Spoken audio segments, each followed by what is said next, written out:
OLED 到2024年了还闪，高频 PWM 闪，类 DC 闪，厂商评论人没人敢说清楚是吧？好，那我来，最起码给大伙儿一个知情权，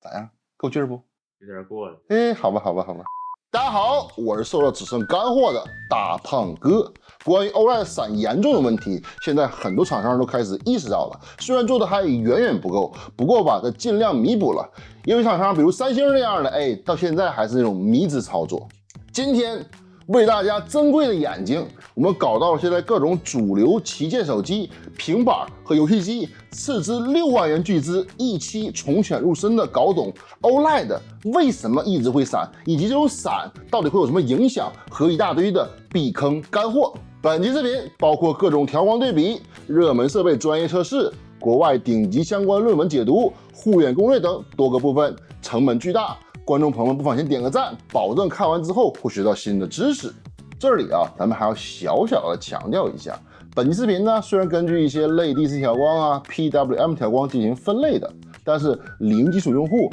也完全可以安心的按顺序看完。咱不搞某平台那些不懂装懂，动不动以科学的名义丢你几万字长文，让你看到放弃学习，方便他们贩卖你他们裤裆里那些私货。Nice。我们先来说一下为什么手机这种移动电子设备用 OLED 屏幕已经是越来越多，而且还会更多的原因。在现在这个时间点，手机、电脑、电视的屏幕选择都只有 LCD 和 OLED 这两种，它们的区别在于呢，OLED 相同点可以自行发光，而 LCD 是靠一个背光板被动发光，所以 OLED 相比 LCD 的色彩更好，不会像 LCD 那样发灰，更省电。OLED 就好像你家有10盏灯，咱们用几个咱们就开几个，而 LCD 则是我甭管你需要几盏灯，咱先开上，不用的我拿布给你蒙上。所以OLED 已经从6年前逐步成为旗舰手机的标配，比较标志性就是 iPhone X 的发售。3年前呢，我们还可以零星买到 Redmi K30 Ultra S 这种当时用旗舰 SoC 做的性价比旗舰手机。而现在还在坚持使用 LCD 的，除了100元级老人机之外，再产新机就只有4、5款。确实OLED 对比 LCD 来说，除了更闪、更瞎眼之外，它几乎就全都是优点了。而这也就是为什么三星在搞了好几年量子点 QLED 背光液晶之后，它卖掉了自己的 LCD 全部产线，又开始 all in OLED 的原因了。那么重头戏来了，我们今天看一看，在2023年今天的 OLED 手机的调光，它到底怎么回事？它到底还瞎不瞎眼？我们先让专业仪器来看一下，现在越来越多的 OLED 屏幕究竟是在什么情况下让我们眼睛更疲劳的？通过仪器看的图片，我们可以看到 OLED 屏的华为 Mate X3 在满亮度下的波动是这样的，可能看得有点懵，其实很简单，横的是时间，竖的是亮度，仪器所测出来就是 OLED 屏幕随着时间的亮度波动。可能大家很纳闷为什么画面刷新会引起亮度波动呢？这里其实涉及到一个更本质的东西，那就是画面从无到有，从这一帧到下一帧，它是如何变化的。通过这个国外最专业的动态测试网站的小工具，我们不难看出画面上实际上是从上到下的一个逐步刷新的过程。也就是说并不是很多时候我们所想象的那样，每一秒是60帧，就是每一秒有60个画面直接切换，它实际上是一条一条线画出来的。或者说屏幕和主机之间不管以什么形式通信的，它并不是一瞬间就把整个画面传输过去，所以看似没有任何变化的画面，在画面刷新到测试仪器探头范围的时候，仪器就会发现它亮度变了，也就是它闪烁了。那么也就是说 OLED 屏因为是自发光体，它每时每刻的刷新都会引起这个亮度的变化。也就是说就算是类 DC 调光，它的局部也是一直在闪烁的，不管画面是动的还是静止的。但大波呢实际上也没看上去那么大，毕竟探头的位置所测试到的是这么一片刷新变化的过程，而不是单纯的某一个点，所以这种闪烁和接下来要说的 PWM 调光引起的画面闪烁相比，就是太温和了。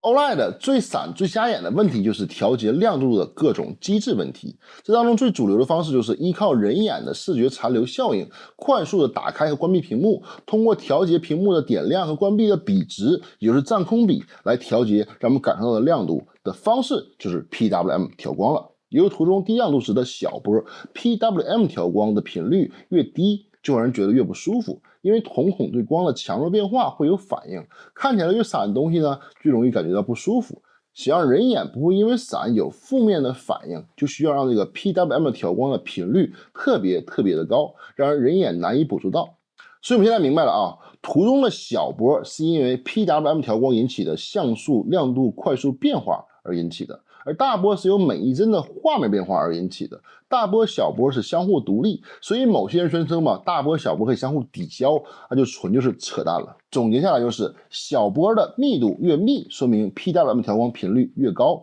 越护眼；最高点距离点的距离越短，就说明亮度变化越小，对眼睛的伤害越小。反之，波动越松，最高点距离点的距离越大，就代表着变化越明显，它就更伤眼。而像这个一条平线一样的 LCD 屏幕，因为有背光的存在，亮度稳定，更加护眼，是不是很简单？不过啊，还有一种调光表现是这样的，这代表什么呢？没错，这就是类 DC 调光，是 OLED 面板中比 PWM 调光更护眼的一种调光方式。只不过吧，大多数情况下，一旦屏幕亮度变得很低，就不得不进入 PWM 调光了。那么不免问一下啊，既然高亮度下可以用类 DC 调光，比 PWM 调光更护眼，那是不是所有 OLED 屏幕的高亮度时都是类 DC 调光了？是不是用了 OLED 设备把亮度调高就万事大吉了呢？其实并不是的，类 DC 调光虽然更护眼，但也更容易烧屏啊。虽然三星老是那种老油条了很多新机的屏幕，即使在最大亮度下，它依然是 PWM 调光，避免像素点一直点亮，这样给像素点一个休息的机会，这样烧屏的概率会少很多了。而我们的堆料好青年索尼大法在10年前的 PSV1000 上，虽然非常良心的给我们一个满血 RGB 像素点全程类 DC 调光的屏幕，但代价就是无法解决的抹不平问题。而后续的 PSV2000 在缩成本同时，也砍掉了 PSV1000 的 OLED 屏幕，换成了更便宜更稳定的 IPS 面板。而选择什么调光，大概率也不是成本问题，因为更早的三星 Galaxy Tab S4 平板就是早在高通835、845年代，高亮度下就是类 DC 调光。我的 K3CU 以前是支持全亮度类 DC 调光了，现在更新之后反倒是不能开启的奇葩状态。而华为 Mate 20 Pro 之前是不支持的，后来通过软件升级做到了非常不错的类 DC 调光效果，这给人一种好像决定权更多是厂商的选择，是更护眼呢，还是画面更保险、更不容易烧屏呢？那么下面我来分析一下啊，到底高频 PWM 调光应该有多高呢？可能这时候啊，就有小伙伴想问我了啊，我也是用最新的三星手机，我也是用 Switch OLED 这种全程 PWM 调光的设备。我用一段时间了，我没感觉不适啊，只有两种可能，一种就是用眼习惯比较好的，习惯在比较好的环境光下使用手机，这种时候呢，你眼睛感受到不只是屏幕的画面，还有一些周围的环境光进到你眼睛里，觉得没那么闪。而呢，如果你在晚上没有灯的情况下只开手机，其实屏幕亮度很低的情况下，它又闪，然后你就觉得，哎呀，我只盯着闪的屏幕，眼睛就会很累。另一种可能呢，就是你对频闪的不敏感。那么有多少人敏感，多少人不敏感？对于这个问题，厂商和评测人引用了一个新的词汇，它就是 stroboscopic visibility measure， 翻译过来就是频闪可见度计量单位。哎呀，好绕嘴。放心啊，这个计算公式虽然是很复杂，贼不好理解，但它是一个灯具的，也就是 LED 灯的规范标准，和 OLED 屏幕关系吧又没有那么大。我们只是利用一下这个实验的数据，根据实验数据我们可以看出来，确实是调光的频率越低，也就是频闪的频率越低，就会有更多人感觉到视疲劳。即使是实验上限的1400赫兹，都会有10%人感觉到明显的闪烁。那10%光我国可就是1亿多人口了啊！前段时间，华为 CTO 李小龙先生和宣传自家有3840赫兹的荣耀争论时，李小龙先生的观点就是每秒开关1440赫兹以上的更高频的 PWM 调光对于护眼的收益是非常低的，而荣耀手机不值得拿这个来去宣传。这种说法呢，其实吧，我觉得还是应该再严谨的。难道少数人的用眼健康就可以被忽略了吗？但虽然双方有争论，不过对于传统三星的 PWM 调光只有240赫兹这种行为，他们都认为是非常不太行的。那么 OLED 屏幕要做到多少赫兹才能让几乎所有人眼睛都感觉不到不适呢？这里我们找了一个更早、更专业的实验报告。这个实验报告来自美国伦斯勒理工学院，这是一家很硬核、全世界最古老的英语系工科学院，数码相机就是他们一手发明的。所以根据公式，我们来套用一下在 PWM 调光时的具体情况。在 PWM 调光时，画面分为开和闭两个状态。在开的时候，我们设为亮度为1，而闭的时候，亮度自然就是0。所以通过公式，我们可以得到1减0比上1加0乘以100%等于100%。所以在 PWM 调光时，闪烁的深度就是100%。根据公式，在10000赫兹时，会有20%人明显感觉到有闪烁。而在1000赫兹的时候，会有80%的人眼睛可以感受到闪烁，也就基本证明了，其实现在 OLED 高频 PWM 调光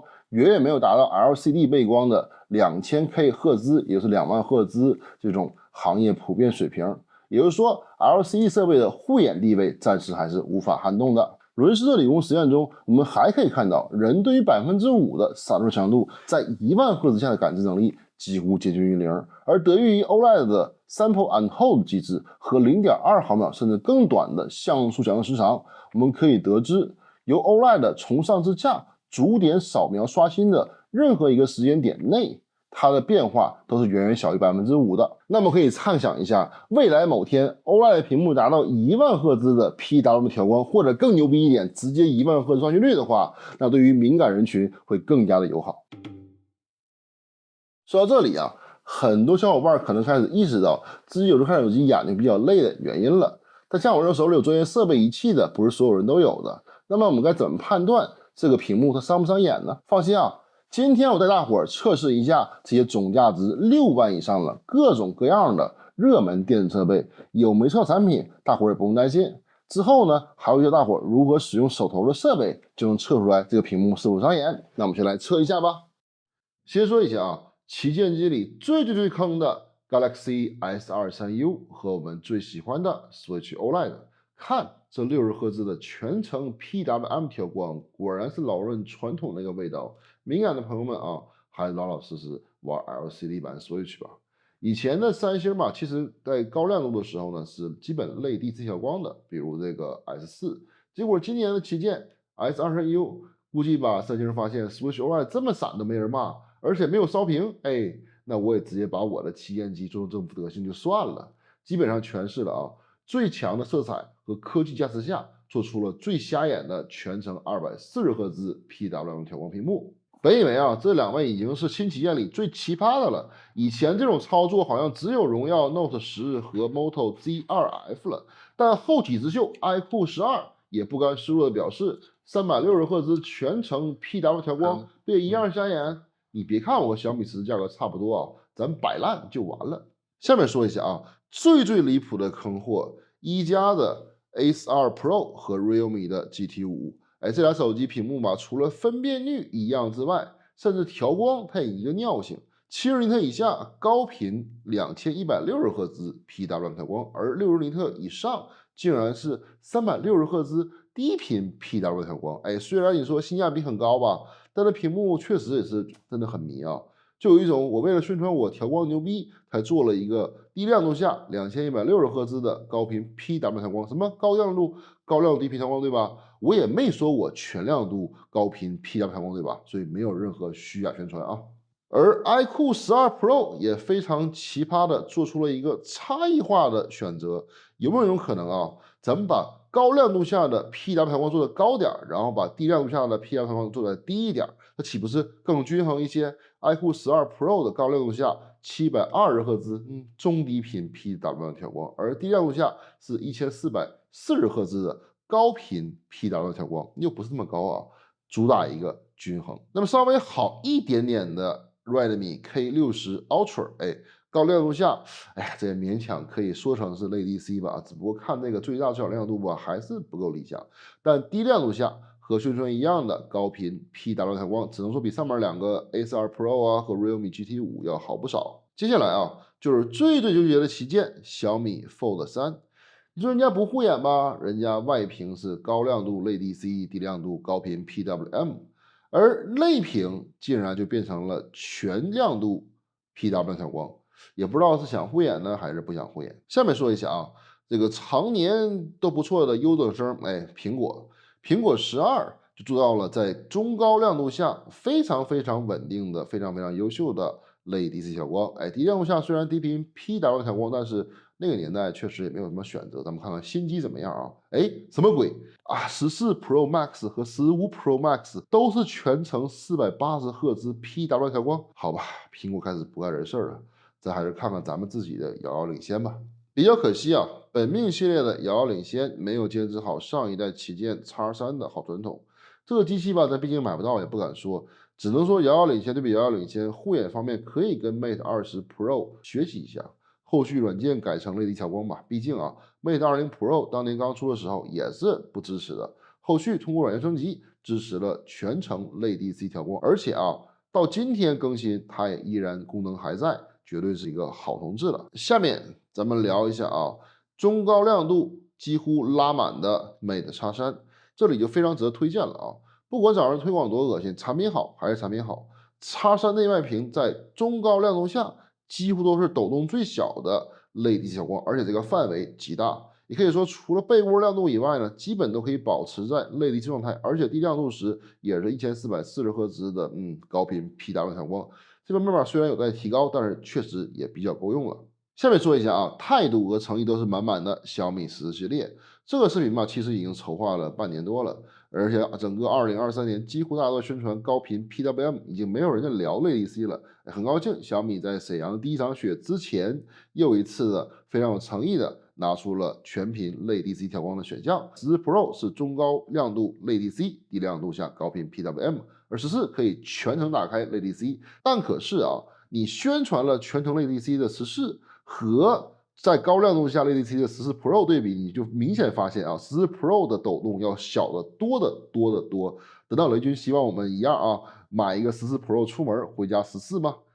那你说这和努比亚 Z50 那种高亮度下好像类 DC 但抖动成狗，它有什么区别呢？最后来说一下啊，这个 Aya Air Pocket 这个屏幕啊，人家毕竟 OLED 的屏幕嘛，挺传统的啊，起码比 Switch OLED 强很多。对吧？满亮度下是类 DC 调光，不错啊。但是啊，非常不传统的，但凡亮度掉那么一点点，就立刻变成了240赫兹低频 PWM 调光了。那么既然测了啊，咱们拿一波 LCD 的旗舰平板和旗舰掌机，咱们也来测一波啊。小米 Pad 6 Max 14，名好长。G 胖的 Steam Deck，ROG 的 Ally，AYN 的奥丁2和前面提到了 Switch OLED 版以及 iPad。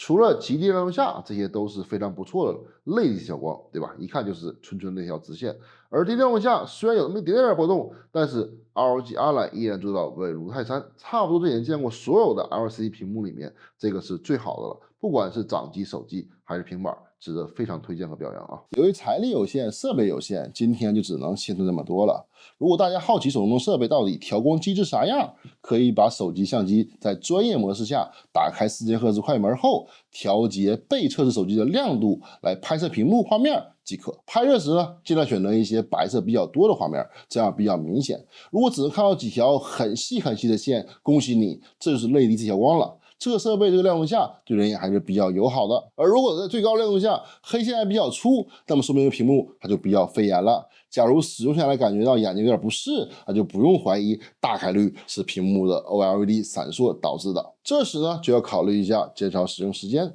还有就是提高周围环境光的亮度。如果最后怎么样都觉得有点不舒服，那应该就是眼睛特别敏感那一群了，可能要考虑是否应该换一个 LCD 屏的装备了。我也知道啊 ，OLED 在护眼上目前不能说尽善尽美，也只能说是参差不齐。但 OLED 是屏幕发展的未来方向，凭其各种优点，注定成为短时间内屏幕未来发展的主要方向。可能因为可以直接感受到 OLED 屏带来眼睛疲劳群体比较少，所以这方面屏幕的要求护眼那种呼声使用比较小，而且目前也没有一个十全十美的解决方案，所以评论人与厂商也尽量去避免不聊这个概念。但我觉得这不对的，没有几个人可以通过不对比就可以看出10比特和8比特的区别，以及 99% sRGB 和 99% PNC 的区别。但这些内容还会在很多时候被讲起来，但是这个起码 10% 会感觉到明显不舒服的调光频率，它为什么不说呢？当然我们也能看到，在目前这个时间点，还是有很多国产厂商在有意的不断提高调光频率的。在这种大家不怎么关注的地方还下足功夫，这种劲头啊还是很让人感动的。但希望啊以后讲屏幕的人会带一嘴调光的参数，我也会以身作则，让更多的人注意到护眼，让更多眼睛敏感的人可以选择到真正合适自己的设备。那么呢，我们下面就聊一聊，在2023年快过完的当前，我们还有什么 LCD 的解决方案吗？LG 啊，整体色彩表达我觉得比较艳丽啊，比较冷，比较精确一点的。虽然我也有几台啊，但从护眼角度来说，我是不太会推荐的。当然肯定比那些 OLED 手机闪瞎眼的要强非常非常多。那么说到护眼，我估计很多酷玩大佬也都知道，夏普屏才是最香的，毕竟观感细腻，色泽饱满，而且微微有点暖色，是特别适合护眼的。但可是啊，现在夏普手机里面，我之前也聊过啊，我手里也不少。现在真正勉强能当主力机的 LCD 旗舰，也只有这个500多起步的 R5G 了。毕竟啊，865加12加256还是勉强可以一战的。这里还要强调一下啊。25G 的 3K 高刷屏其实说不上是夏普手机中最护眼、最舒服那个，甚至外屏玻璃吧都不是大猩猩那一种，整体通透度啊、画面稳定性啊都远不如 SHV34这种老旗舰，但是比他家的 R1、R2 来说，色彩上就强太多了。所以要综合刷新率、色彩、体验、性能、分辨率这些都考虑进去，25G 的确是最后的 LCD 旗舰机了。毕竟啊，3K LCD 10比特高刷，就有几个手机呢，对吧？而且视觉动下还是很香的，虽然低亮度下还是闪。好在啊，这块屏幕过于特殊，你根本找不到一个小厂替代品，也不用焦虑什么无良商家给你替换屏幕了。但它性能和拍照吧，我只能说，如果本身日常需要手机有近2年内的旗舰性能，或者有随时拍照不拉胯的需求，或者单纯啊，我就是能接受出门带俩手机，这里吧，还是建议买一个支持类 DC 调光的新手机，再买一个 SHV34这种平时看着文字，真的很舒服的真 LCD 护眼手机吧。说到这里啊，可能小伙伴要问了啊，难道护眼只有夏普屏幕吗？别着急啊。从护眼来说啊，整体观感 JDI 应该是仅次于夏普的第2梯队了。至于网上传那些 LCD 天梯图吧，也不能说完全不靠谱，只能说搞清楚自己的机器、自己的用途，对吧？自己 N 哪级的具体需求。至于其他品牌的865级手机啊，比如 Redmi K30US 和 Moto Edge 这种前手出视频啊，真的不能推荐，真的是很垃圾的低频 LCD PWM。后者我也很好奇，但没找到太合适的。只不过吧，还是一句话，为了护眼舒服，夏普这方面还是 T 型级的吐血推荐。这里啊，如果有什么机器你觉得有趣儿，需要我测试的，也完全可以在公屏上留言，这样有更多理由去为大家服务了。当然啊，如果想另辟蹊径折腾一下，俗话说得好，你的下一部手机它何必是一台手机呢？现在买不到 LCD 旗舰手机了，但是可以买到 LCD 旗舰平板啊。对，联想 Y700这种定位旗舰的小屏平板，对我们用户来说，为啥不是一个大屏的 LCD 手机呢？我的1代12G 都完全不卡顿，估计2代这个8加会更强。毕竟是1年多前旗舰的水平。看屏幕参数吧，应该是一块赶不上大吹的夏普系，但观感舒适方面配合黄屏模式，我觉得完全可以吊打在产的 LCD 手机。毕竟色彩通透，特别比以前那种后期的 LCD 旗舰机，就比如啊荣耀 V20这种灰突突的屏幕要好太多了。什么？你要新机？好吧，不是100元老人机水平的 LCD 新手机，也只有 Redmi 的 12T 系列、荣耀的 X40 GT、iQOO 的 Z 系列以及1+Ace 的竞速版。翻译成更容易理解的人话就是，咱们可以选择3年前的火龙888，对，就是那种突出了小米售后精神的好机器。我有一个好基友啊，亲身经历过，3年内换了2次主板，3次新机。你想啊，他买了1个手机，竟然用了4个新机。说好听一点呢，就是有这么一组4胞胎全新姐妹，你每次娶回家1个，常用常新。说难听一点，就是你和你老婆结婚了，离婚了4次，并且每次离婚前，他都把你暴打到失忆。因为每次小米会告诉你啊，等换新可以，请等几个星期是肯定的了，但数据就别想了。当然啊，咱也可以选择类似于3年前企业水平的天玑8200，只不过这个天玑嘛，同日耐用性能肯定不如888，但好像这时候都是3年前企业水平了，谈性能也没什么意义啊。当然啊，咱可以说选择一个4纳米最新工艺，对吧？选择和6年前骁龙845一样强的高通6G 1亿。这里有朋友要友情提示一下啊 MTK 信号整体用下来真的远不如高通，甚至更不能和110线同日而语。而且很恶心的，不支持标准 PD，什么 USB 全共 C 口啊、外接拓展屏那些就基本别想了。简单的说就是贼惨。日常当主力办公吧，倒也不是啥问题，但是高强度办公，比如我这种国内外各种全压筒，咱只能说偶尔卡上 PPT 吧，就全当休息了。而且什么16+1T 今年旗舰标配，就只能等来年厂家大发慈悲了，如果还有的话。当然咱们这里呢也会日常更新手机护眼方面的最新消息，是不是又该点一波关注了当然点过的朋友就不要再点了。综上所述现在既然旗舰手机很多都支持外接扩展屏了，咱们能不能弄一个荣耀 X2 那种的大屏？那个水平的触控也完全值得够用，咱们毕竟只是日常码日办公甚至还可以有一个内置电池的，应急时候当充电宝。各位老铁们是不是有学到商机了？反正总结一下但凡对手机性能有要求的，对拍照有一点点要求的朋友们，咱们这里都建议老老实实的换 OLED 手机吧。这个毕竟 LCD 档已经没啥选择了。低强度使用的话呢，大家差不多，但高强度使用的话，其实一台机续航永远是不够的。所以带一个 LCD 的老旗舰手机或者新 LCD 旗舰平板这种，也说得上是一个不错的解决方案了。当然不管是 LCD 还是 OLED， 设备只是一部分，使用习惯还是非常重要的。比如说每天都不咋用，对你影响可以几乎忽略不计了。但如果每天一定要经常用的话，咱们就聊一聊如何能更好的保护我们的视力。首先第一条就是关灯之后不要再玩手机了，多多休息眼睛。如果一定要码字学习、阅读资料，尽量使用纸质或者类纸质是一种好的习惯。如果没有这种使用习惯的，就尽量选那种屏幕更大的显示器来代替手机，这样可以把屏幕放得更远，亮度调得更低，保证房间内的光线充足。再通过黑暗模式、夜间模式，尽量减少纯白画面下蓝光爆炸的情况。同时尽量选择一些黑色的背景或者类纸质的背景进行工作。在床上玩的时候呢，尽量选择一些更大的 LCD 平板。在科技发展到不伤眼之前，相信只要选择得当，我们可以把伤眼降到最低。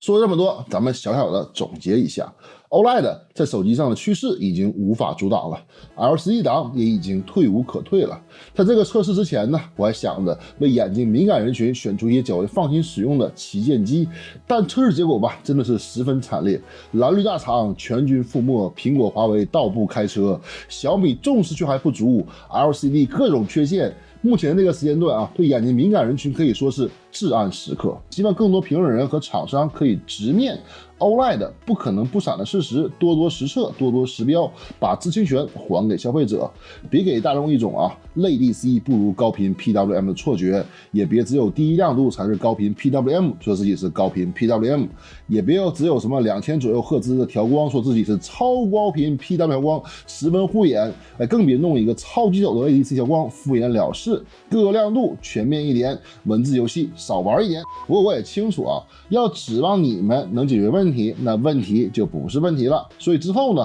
我一直尽自己的绵薄之力，继续做一些护眼相关的 OLED LCD 手机视频。有需要或感兴趣的朋友们可以点个关注。这次吧，虽然结果十分让人失望，但也不是毫无收获。我们起码通过实验数据，向90%的非敏感人群解释了，我们10%的眼敏感人群并不是矫情，而这个问题它确实存在。虽然眼敏感人群的比例不大，但即使再小的比例乘以我国人口基数，它都是一个很多不应该被忽视的存在。太阳升起之前，它总是最黑暗的。我相信随着科技的发展 ，OLED 手机不伤眼的目标，它总有一天会实现的。在那天来到之前先由我们这群人点亮一下周围吧。以上就是本期视频的全部内容了。我是大胖，一个关注护眼的游戏影评 UP 主。我们下期显示器动态再见。